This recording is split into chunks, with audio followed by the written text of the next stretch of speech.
Normally in our caravan reviews, we do the introduction in the first day of our test. But it's actually day 3 of an 8-day tour of the northwestern parts of New South Wales on our Outback pub experience. Why is it taking me so long to get this intro done? It's because honestly, this Bushtracker 19-foot compact is so sophisticated, I'm struggling to get my head around it. This is part of a new generation of caravans. It's gone fully gasless, which means it has a huge amount of solar, massive amounts of batteries, and of course, a sophisticated BMS to control it all. So we'll start our review there. There are a lot of small details that justify the replacement cost of this 19 compact. The vast majority are in the electronics and power system, but there is more.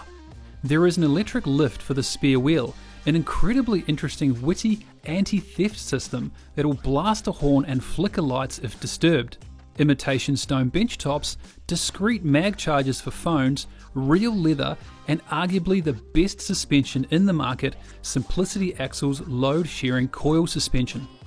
Bushtracker use a locally made chassis with a fully welded alloy frame that is lined and clad with 3mm thick fiberglass. Sandwiched between are solid fire-resistant insulation panels that are cut to size so will never sag. The walls are 25mm thick and the ceiling stand out at 75mm thick, and it's a single skin that joins from the foot of the van to the back of the bottom. With minimal holes cut for wiring, it should be leak-free and certainly offered great insulation in the hot Sturt National Park sun.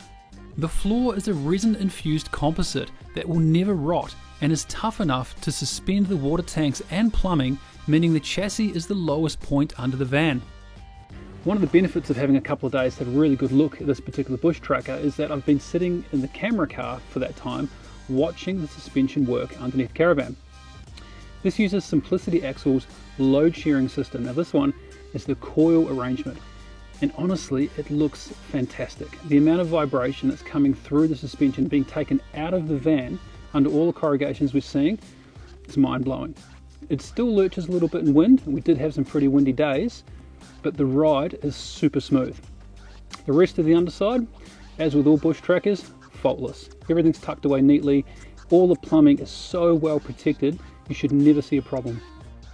The Inner-Drive power management system is the heart and brains behind this Bushtracker's self-sufficiency credibility. With an incredible 1480 watts of solar panels on the roof, the single 60 amp MPPT regulator has its job cut out. A 40 amp DC-DC charger controls the charge from the Anderson plug, and there is an AC charger for, well, no real reason, as even in bad light, this van creates more than enough power to never have to plug it into a main socket. While we're on the subject of power systems, this particular Bushtracker uses a flexible solar panel arrangement, which saves about 80 kilos from the roof of the caravan, which is really important for your centre of gravity. The other interesting thing is they're sitting on a bit of core flute-like material that helps keep the heat of the solar panels off the 75mm thick ceiling.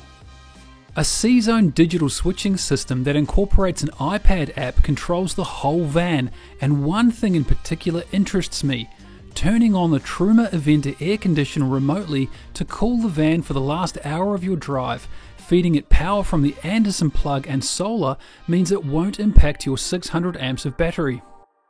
When you do pull up, the Inner-Drive supplied 3000 watt pure sine inverter powers the fantastic Thetford induction cookers, the Combi microwave oven and AC.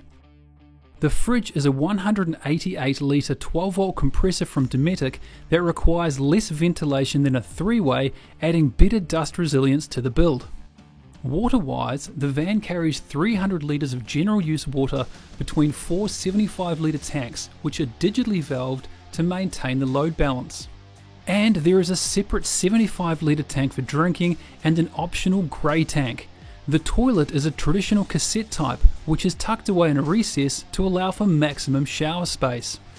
And to round it off, should you need to lift water from a creek or river, there is a pump, fine particulates and UV filter to extend stays. Now the qualifier: this van is not entirely fossil free. The hot water service uses diesel and doubles as a space heater. Yes, you could option on an electric system, but typically an instant hot water system will draw as much as 100 amp, so you'll need more battery and another inverter to be safe. Or you could option one on with a holding tank, but then you'll wear the weight penalty of lugging around all that hot water. So this 19-foot compact is a family van with triple bunks in the back, and there's quite high bed at the front. Now the reason why it's so tall off the ground or off the floor is for storage, particularly for the massive front tunnel boot, which is a massive highlight. Now I really like the subtlety in the decor. The colour is just very classy. There's not too much going on. There's no fancy LED lights to sort of dazzle you. This is just a sophisticated, classy interior.